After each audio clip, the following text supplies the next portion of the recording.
Bro, I need this guy. Listen, listen, brother.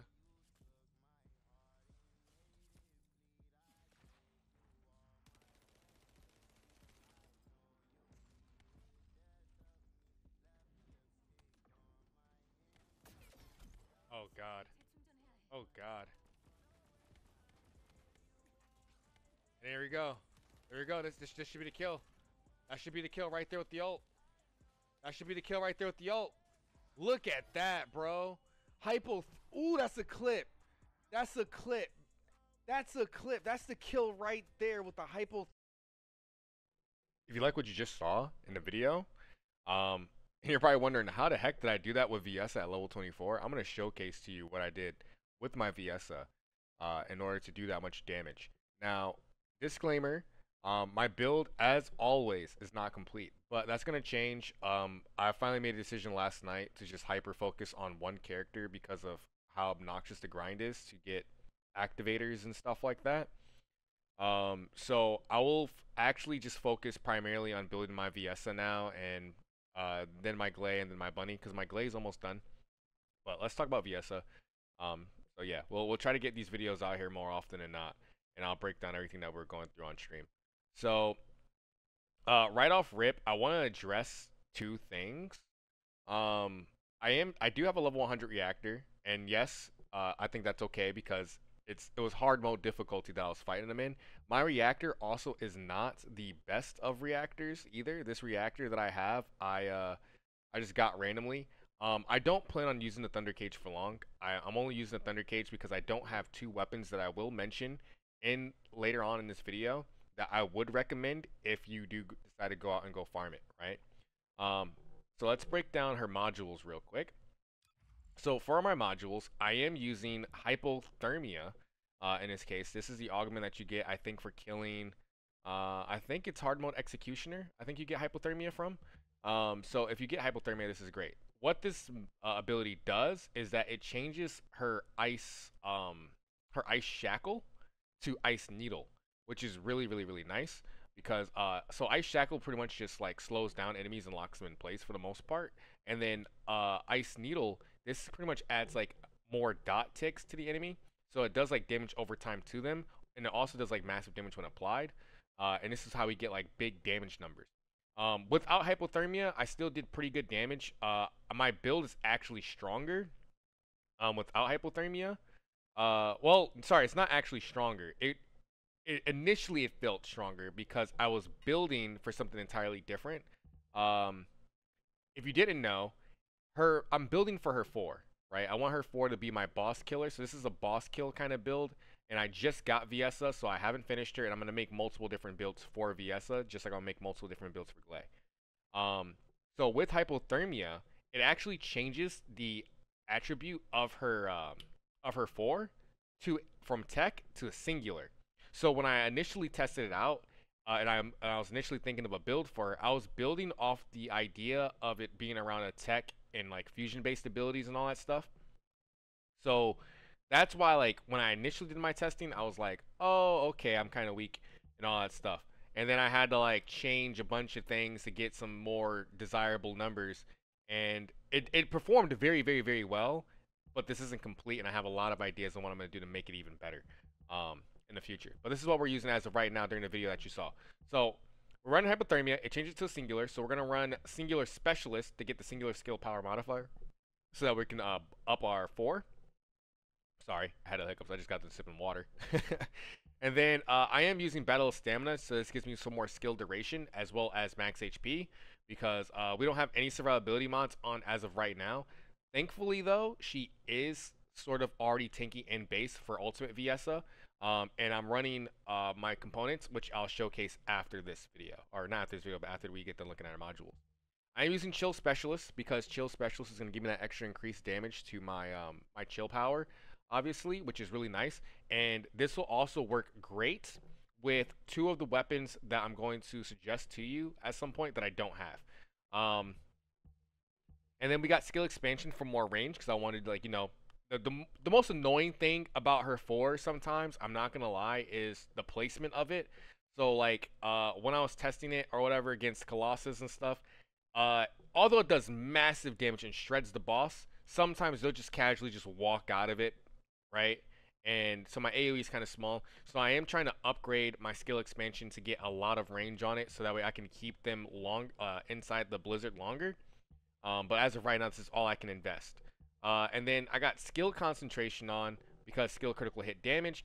For those of you who still keep questioning about whether or not skill critical hit rate and all that stuff is good, for Viessa, it's still pretty much good. She has builds that actually makes her skill proc crit more often.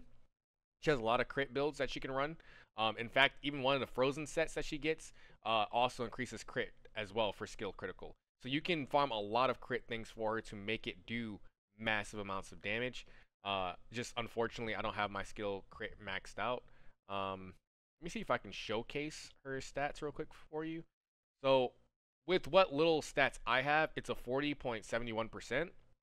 And you compare that to my bunny that crits like almost all the time. My bunny has like around a 22 or 30 or something. It's like 20, 23, 30, something like that. It's been a while since I looked at my bunny, but she's definitely lower than my Viessa. Is all I'm gonna say.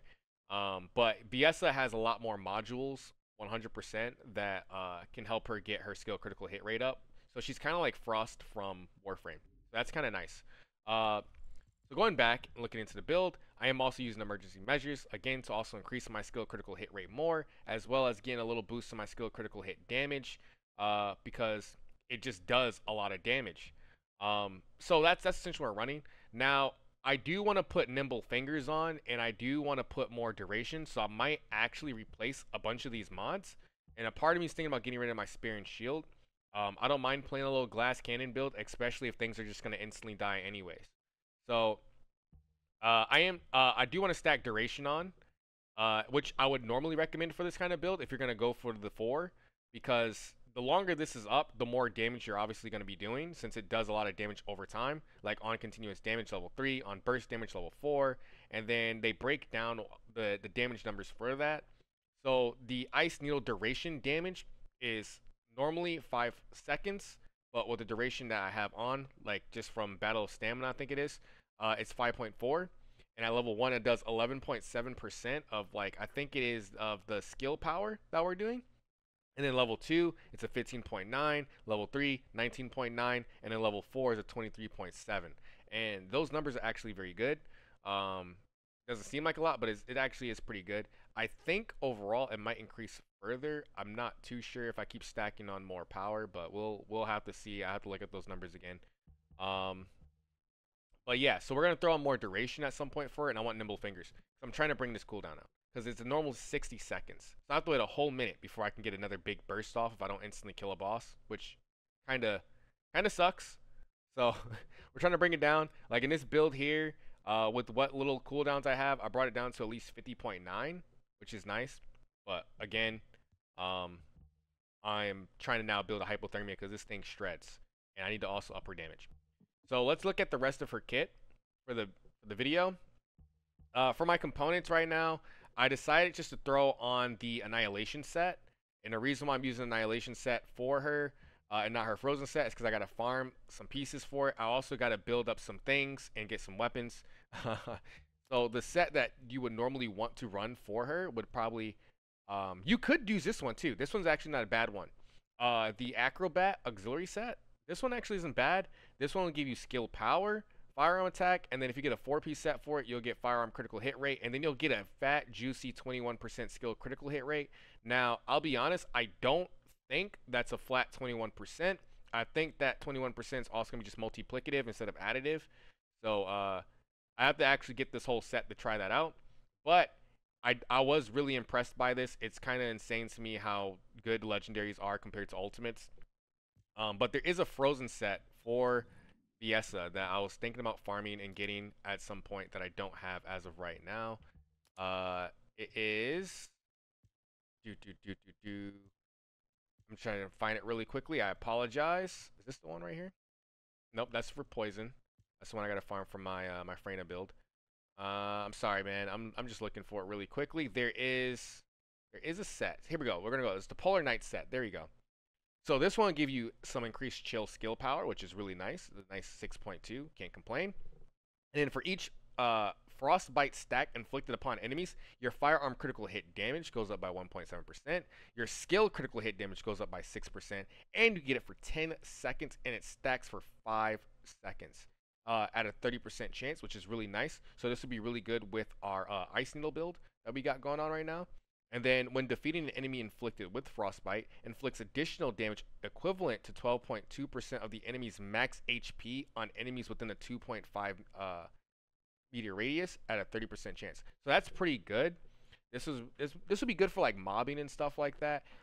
Also kind of like the Colossus, because like say like you're fighting Pyromancer or some of the mobs that constantly just spawn like enemies at their feet. This would be really good for killing them because they're gonna be caught inside the AOE anyways, and then that just explosion just adds on to the damage that you're about to be doing. So that's pretty good. There's another one as well that I'll also recommend for Viessa if you are interested in it, and I gotta find it really quickly. There's one that boosts scout rifle damage. Okay, here it is. Oh wait, this is tactical rifle and assault rifle. We don't want that. I'm looking for the one in which she gets sniper rifles and scout rifles. Here we go. Frozen Heart. So this one's also really good too for Viessa. Because this one's sniper rifle, scout rifle, critical hit rate, 5 seconds. Or 5%. Sorry, not 5 seconds. 5%. Skill cooldown is minus 4.7%. So you can get that ult back faster and some of her skills back a little bit faster. And you grant a buff to your allies in that stack of Frozen Heart energy. Affects itself. And the cooldown is only 1 second. And at 4 Frozen Heart energy effects stacks, Frozen Heart energy effects converts to Frozen Heart Essence status effect, and Frozen Heart Essence gives you firearm weak point damage of 7.7 and skill critical hit rate of another fat juicy 28% and firearm critical hit rate at 7.9% for 10 seconds. So again, going back to Viessa can get a lot of crit on her skills. This one is really good, and I would recommend this set as well. So you can play around with this. Now, if you do get this set for the scout rifle bonuses, I am going to recommend that you get her weapon out of the 2 weapons that I plan on farming. I plan on farming the Blue Beetle and Clairvoyance. And the reason why I want to farm these 2 weapons is because, so this unique ability on Blue Beetle, this will, when using a fusion skill, grant self the unique ability Arcane Energy with a set chance. When using a singular skill, grant self the unique ability Purification with a set chance. Now, like I said, Hypothermia changes her 4 from a tech to a singular, right? So this will actually work. So you're actually going to get both of these buffs because all of her other abilities, like all 3 of her other abilities, are all fusion-based abilities. So you're always going to have this unique ability of Arcane Energy being essentially activated once you start getting that percentage up because it's a 50% trigger rate. So with that 50% trigger rate, you just pop 2 of her abilities and you guarantee yourself it. Assuming that the 50% is actually 50% and works in this game, right? Jokes aside. So you do that, and you'll initially get this buff, which is pretty nice. And this will give you skill critical hit rate of another 10% on her weapon. Or not on her weapon, but on her skills in general. And then Purification with the 4 ability has a 50% trigger rate as well. And this will also remove debuffs and apply a duration of like 1 second. Now, this one is kind of good. It's all right. I like it. But that's Blue Beetle. So if you do decide you want to run scout rifles and all that stuff, and you want an ultimate weapon for it, it's also give you more skill critical hit rate and all that stuff. I would recommend this one for sure. And then Clairvoyance is the other weapon that I plan on farming. Now this one I think is also good for Viessa because hear me out. I know some people may not like beam rifles, but hear me out with this one. Hitting an enemy with a stage 2 beam inflicts Void Gaze on a target, and hitting an enemy with a stage 3 beam inflicts Appalled Calling on the target. This effect is considered to be the same effect as Frostbite in some modes. And then if you look at what Void Gaze does, the duration is only 2 seconds. Yes, I'm sure if you farm multiple copies of it, you can get that percentage up or seconds up, whatever. But then the chill resistance of the affected enemy is reduced by 20%. So that will make our skills do way more damage. So if I'm building Viessa to do massive damage with her skills, I would recommend Clairvoyance. And then the Appalled Calling duration for that is also 2 seconds, but the chill resistance is also reduced by another 20%, and her action speed is decreased by another 70%. Now, this I do not know if chill resistance and void gaze, or sorry, if appalled calling and void gaze are gonna stack and make this like a minus 40%, right? Assume you go instantly from uh level 2 to level 3 or whatever. I don't know if that's going to stack or if it's only going to stay at 20%. But either way, 20% is still good because that's more damage overall that we're going to be doing off of our abilities while our ability is active. So the way I can imagine in my head is I would just pop my 4, or I'll probably hit it with like my I'll probably hit him with the ice needle with like maybe my 1 ability. So while that's applied and he's taking damage from that, I would beam him, throw down my 4, get some more damage off in the rotation, and my 4 is going to shred for the remaining bit of the duration while he's also taking hit from the beam. So that should probably be an instant melt, you know? That's that's my vision. So these would be the 2 weapons I would recommend for um for Viessa. If you can't get those 2 ultimate weapons because they are kind of annoying, you could go with the acrobat set that I pointed out earlier for the skill critical and firearm stuff like that, and then just run whatever purple reactor you wanted. I am running a frozen singular reactor because again, I am trying to get uh my my singular damage up. So that's it for the build for Viessa as of right now. This isn't a full concrete build. Everything is subject to change at some point as I start leveling up. I'm going to be hyper focused, so if you want to follow me over on Twitch, you can find me there as I'm building my Viessa live and coming up with new builds and stuff like that. Thank you for watching, and I'll catch you in the next one. If you have any questions, just always ask. Peace out. I love you guys.